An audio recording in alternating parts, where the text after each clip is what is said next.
Alright, Bretzke pitch.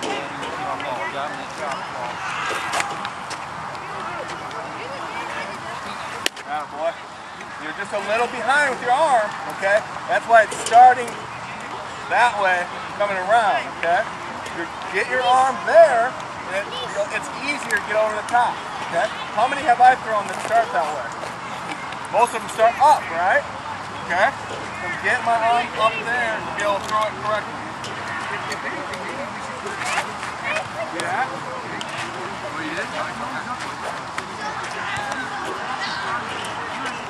Yeah, boy, right there. Because when it goes that way, we're wasting good spin. We want to get that good spin going here so we can get depth in the pitch.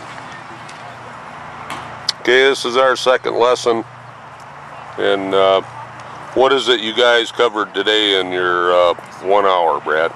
Well, today we talked about his off-speed pitches, kind of a plan for the future as far as what he eventually wants to, have as his pitches, his stuff or whatever. And he mentioned that he stopped throwing his changeup last year, and I was just saying, as a senior going into college, he's going to have a changeup. And college coaches everywhere they're just not going to accept not having it. So he's got it in him, and the great thing is we talked a few things.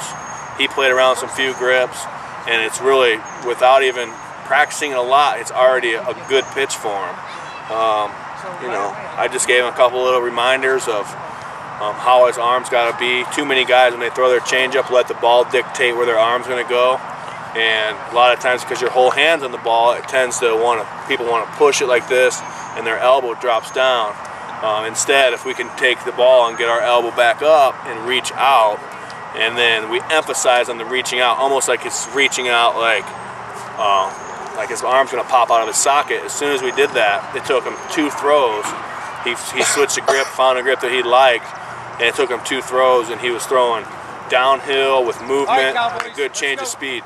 So, I mean, all a changeup is that, a change of speed. Some guys, too many people get bent out of shape over the difference in the speed of the fastball to the changeup. People say 12, 13, 11 miles an hour off. It really just has to be a wrinkle to throw the batter's timing off. Eventually, I asked him a question. I said, when you get in against a pitching machine or a hard pitcher and they're throwing really fast, I go, how many swings does it take you to catch up to it? And he said 3, 4. Same thing happens in a game. If a batter sees you, I don't care if you're throwing 90, 92, maybe in high school you can blow it by people, but the higher levels you're not going to be able to do that. So he needs to have something that looks the same, that's just going to throw the hitter's timing off. And it doesn't have to be a nasty movement or anything. It just has to be downhill, keep it down the zone. Little movement's a plus with the changeup, but just the wrinkle for the timing for the batter.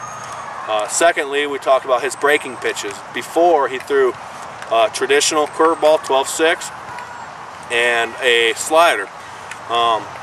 What he was throwing, and we talked about it right there at the end, was he has a good motion of a curveball. He's got that down. We need to consistently be able to be free with it. He tends to get tight in here with all his pitches, and that's one thing we're working on with our mechanics. And we didn't do a lot of mechanical stuff today. We'll get back into them next time. We're working on getting our arm free away, from our body, as opposed to tight and in here. And he definitely, when he throws a bad pitch or whatever, it has to do with him doing that, whether it's his body going before his arm or whatever, or maybe he's trying too hard. We'll figure those out and get him free on all his pitches. So when he throws his curveball correctly, it's nasty. It's got depth to it, correct spin, a nice hump. It's exactly what we want it. When he doesn't, it tends to come out of his hand and go towards third base or towards the right-handed batter first, and it's just kind of wasting good spin and coming around the ball. So he's getting to the side of it. Now, on his slider, or what he thought was a slider, was more of a sling shot curveball, almost like a sidearm pitcher throws. And if he's going to throw over the top, we're going to have to ixnay that pitch, because it's just going to get him hurt over the course of time. We talked about a true slider and how the true slider should spin. And we threw just a few at the end there, and it's something new. We'll call it introduction to a slider. But with his power arm and his good jump that the ball gets out of his hand, eventually that's going to be a really good pitch for him. Is it an easy pitch? Absolutely not. But it's something that, with his curveball, in his changeup, he's not going to need that slider yet. So we can take our time working on it. I think his curveball could be a phenomenal pitch for him. I think it could be a plus pitch. And what that means is, you know, I mean, I told him not many righties with strong arms can throw it, because a lot of them take the power of their arm and put it into the forward motion of the ball, as opposed to put the power into the spin of the ball. And he's got that touch, which is very tough to do, and that's why you don't turn on TV and see a lot of righties with curveball. Most of the power righties, relievers and such in the big leagues, throw sliders, because their arms are just trained to just throw hard. So he's got that down. We'll make it sure it gets more consistent over time, but I really was happy with the correct spin and the correct way he had throwing his curveball. We just got to get his hand all the way on top of it. That C, we talk about having a C in our grip and being on top of it and keeping like that. Anytime the C goes under it, arm's gonna drop and you're gonna twist and you could hurt yourself. So, but I was pretty happy, really happy with the changeup, how it just kind of clicked. He's got it in him. That's just being a good athlete. The curveball, he's ahead of schedule there. We just got to get consistent with it. Slider, we introduced it, so we'll get back to that, you know, in the future. But right now, looking good. All right, I got a question for you. Earlier in the year, back in the winter, he was being recruited by a Division I college. Okay. And they invited him to their junior day. They came to a couple of his summer games and saw him at a couple of the showcases he did. And they were interested in him, and then all of a sudden they quit being interested. So it's kind of curious why they would be not interested. Well, to come to find out, in the last winter he was throwing about 84 for a maximum.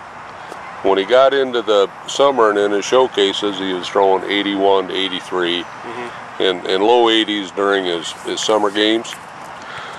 The coach of this Division I school said, we kind of got a cutoff, and it's just a no-brainer cutoff for us. If a righty can't throw 85, right, and we don't see it, we quit recruiting.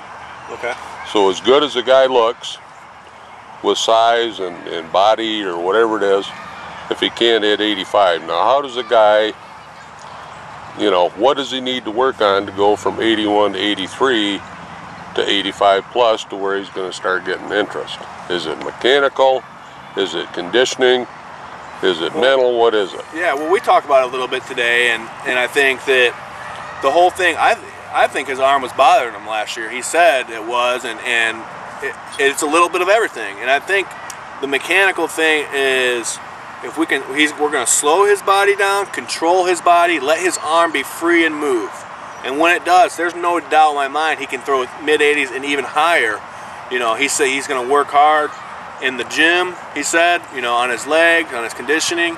But with the mechanical stuff that we're talking about, if we can really get in a thing where he's throwing free and loose instead of tight and restricted, there's no doubt in my mind, because the way the ball jumps right out of his hand, it's easy for him, and it's something that it's a no-brainer for me. And what I would do is I'd reach out to that coach and say, hey coach, we got a professional instructor. He's noticed this, and this. He's working on it. Really, a lot of it has to do, he's gonna have to work hard, okay, in the gym, get his legs stronger, get his conditioning stronger. But there's no doubt in my mind he can bring it up into the mid. I told him I think someday, and I don't like to first of all, I don't even like velocity. I think it's the least most important thing in pitching, but I don't ever like to say, like, blow smoke to someone. But I think he has it in him someday to reach even into the low 90s, 90, 92, as long as he keeps working hard and we can get these mechanics and be able to free up his body. Because he's just holding himself back by being all tight and through here. And that's why I think his shoulder was bothering him a little bit last year, and I think that's why his velocity dipped down. So I wouldn't worry about one school, but I would reach back out to that school and ask him, say, hey, what can we do besides the velocity? We're working hard on it. There's, to me, that's kind of, a lot of schools do that, but it's still, it's a bit like, it's not that smart. I mean, I had a college roommate who threw 78 coming into college, and he's in the big leagues. He just threw 7 scoreless in the big leagues. So that whole velocity thing is unfortunate. It's out there, but it's not the smartest thing to do if you're a coach. If a guy's got it, he's got it, you know.